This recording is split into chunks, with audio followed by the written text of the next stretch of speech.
c'est bon, j'ai les tickets d'entrée pour le mémorial de Caen, Sébastien. Je sais que ça te tenait particulièrement à cœur qu'on vienne ici. Ben, tout à fait, parce que je vais t'emmener tout à l'heure plonger en ma compagnie donc sur le port artificiel d'Arromanches, à Annelles-sur-Mer exactement, où on va pouvoir découvrir ensemble un petit peu ce qui s'est passé sous l'eau.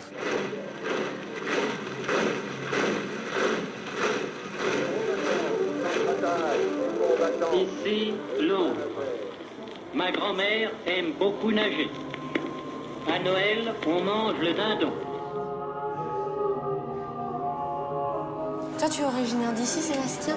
Je suis né à Caen, effectivement. Un vrai Normand? Toute ma famille est d'ici, mes grands-parents et mes parents sont nés à Caen également. Qu'est-ce qu'ils t'ont raconté, toi, tes grands-parents, de cette période-là, de l'histoire? Ben, ils m'ont surtout raconté toutes leurs souffrances, la faim, la famine, les maladies. Mon grand-père qui a été en captivité, la souffrance, ben déjà la souffrance d'être éloigné de son pays, l'espoir de rester vivant, l'espoir de revenir un jour. Oui, bien sûr. Tout d'un coup, on entend des avions qui arrivaient sur nous. Ces heures noires souillent à jamais notre histoire. Bonjour, pardon, je vous coupe, excusez-moi. On est en train de chercher des illustrations du port artificiel d'Arromanches. Oui, juste à côté. C'est juste là? Le Mulberry, c'est ça s'appelait comme ça? Ça, c'est le nom de code pour ce projet des ports artificiels. Donc, il y en avait deux. Là, vous avez une photo du Mulberry Bay, Bay pour les Britanniques. Et bien, deuxième port artificiel pour les Américains à Omaha Beach. D'accord. En 1942, les Alliés se sont rendus compte que les ports ici en Normandie, c'était des forteresses. Donc, les Allemands les défendaient très, très bien. Donc, c'est pour ça que Churchill il avait l'idée d'amener un port avec eux. Donc, un port préfabriqué en Angleterre qui a été remorqué sur la Manche et après assemblé sur place, après le débarquement. Donc, en fait, c'était vraiment pour l'approvisionnement. Hein? Voilà, pour ravitailler les soldats pendant la bataille de Normandie.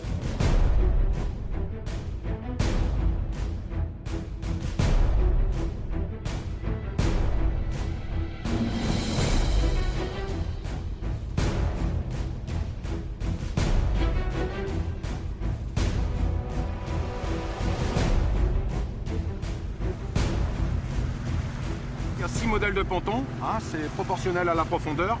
À savoir que ceux-là, c'est les plus petits, ils font 1500 tonnes. Et les plus gros sont là-bas, ils font 6000 tonnes.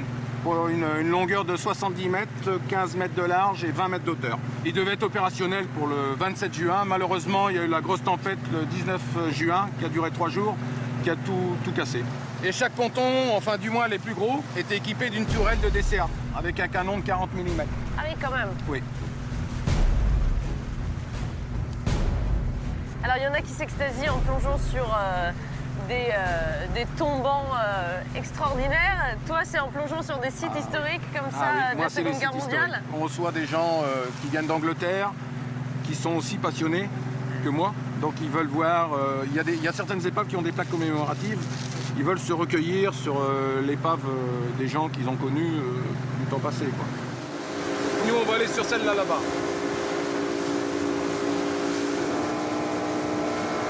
On y arrive, là.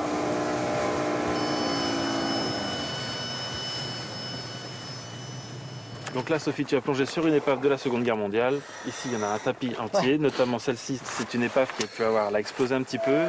Il y a un bel amas de ferraille avec des IPN et un super tapis de bouteilles de whisky juste sur le fond. D'accord. Des caisses de cartouches et des caisses d'obus encore que tu vas voir, tout ça au fond.